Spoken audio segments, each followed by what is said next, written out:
How's it going, guys? My name's Wilson. My last video was predicting the 5 best point guards in 2025. If you haven't watched it yet, definitely recommend you to check it out. Throughout the 2010s decade, James Harden's been unquestionably the best 2 guard over the last 6 seasons, a high MVP candidate almost every year as of late. While Kobe Bryant was easily the best shooting guard before tearing his Achilles, D-Wade started to slow down after, and James Harden took that crown ever since. Without further ado, here are my predictions for the 5 best shooting guards in 2025. Number 5, Jamal Murray, who's listed as a point guard, but realistically more of a combo guard. Playing either the 1 or 2 won't matter to the Nuggets much, since Nikola Jokic runs the offense and is easily by far the best passer on the team, while Murray will be more dependent upon to closing out games down the stretch. Still 22 years old, coming off averages of 18.2 points, over 4 rebounds, almost 5 assists, his production increased in the postseason, putting up 21.3 points a game, knocked down plenty of clutch shots as a reliable closer, was the 2nd best player in the 2nd best regular season team in the West, earned him a 5-year max, projected around $170 million, unguardable at times,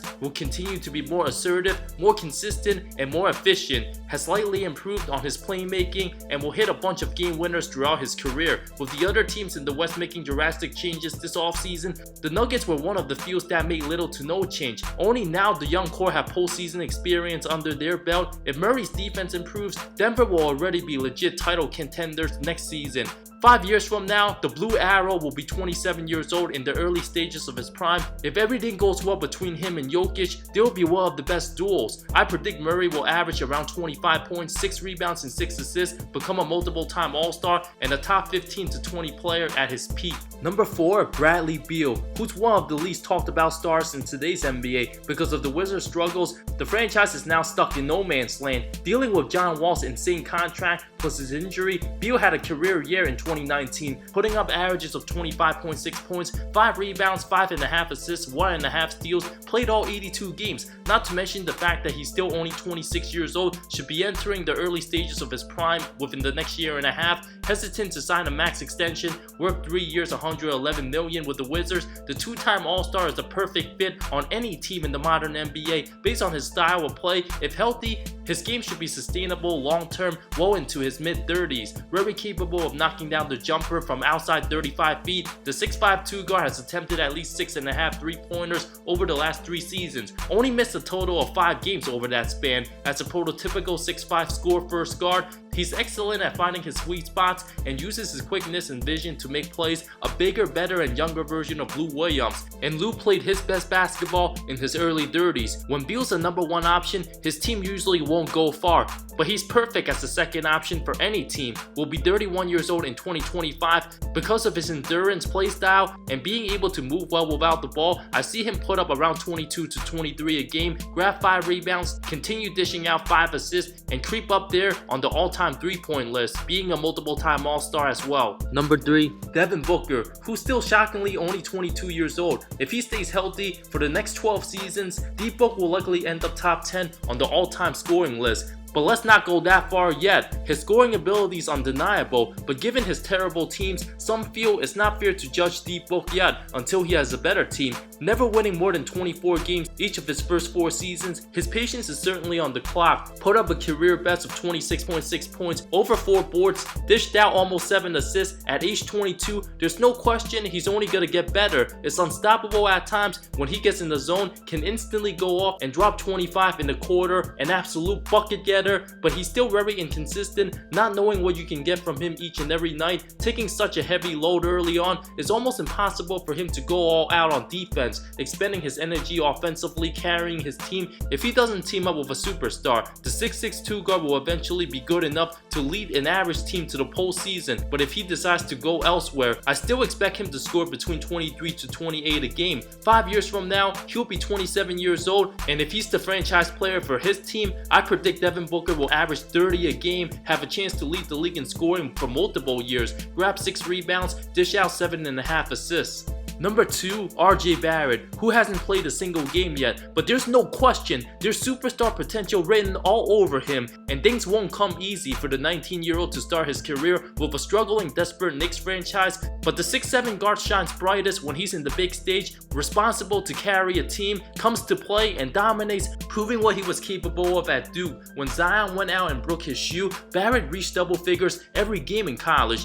posted averages of nearly 23 points, almost 8 rebounds, over 4 assists in 38 games, will draw plenty of double teams, and already a tough matchup for opposing defenders. Being left-handed, has a great mindset and strong relationship with his father Rowan, who's the GM of Canada Basketball and played ball with Steve Nash on the Canadian national team in 2000. His godfather Nash is an excellent mentor. Barrett developed a strong work ethic since 7th grade. There was a reason why he was the #1 prospect out of high school. Scored the most points of any Duke freshman in a single season. Notched the first triple-double in program history since the 05-06 season. Will have a chance to be the best Knicks player drafted since Patrick Ewing. Already polished offensively, having a strong Euro step and footwork, weighing around 210. I expect RJ to bulk up 15 pounds within the next 3 years. A good shooter with a high IQ, great on defense, excels in transition.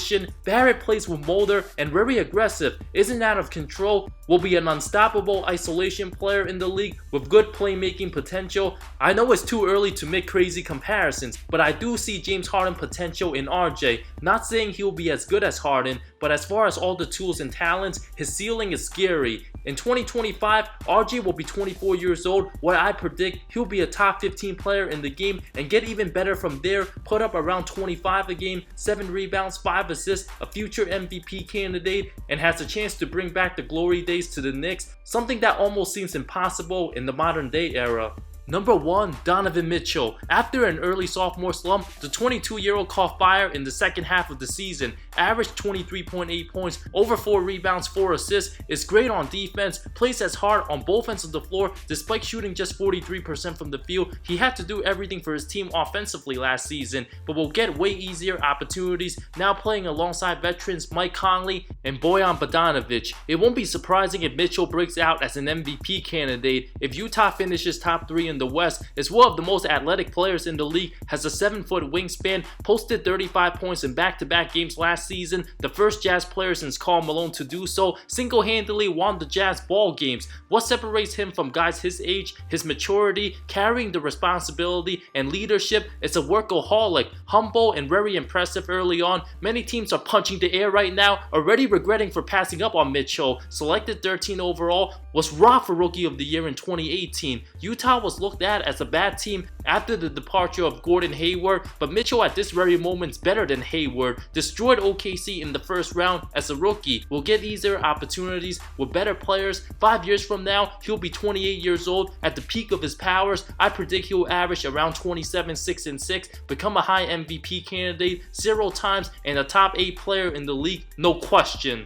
Honorable mentions includes the 35-year-old James Harden, who will take a step back after all the mileage on his body, will still likely be an all-star player, but nowhere near where he is now, will put up around 23, 5 and 6, be a lot slower, and a no-show on defense. While 32-year-old Victor Oladipo, who I predict will average around 17, 5 and 5, will still be an excellent defender, but no longer an all-star caliber player. I'm not too sold on Zach LaVine and Jaylen Brown because of their inconsistencies. I believe Caris LeVert deserves the mention. He'll be a very good player as well. Thank you so much for watching this video. Who do you guys think will be the best shooting guard in 2025? Let me know in the comments below. I love all of you. See you next time.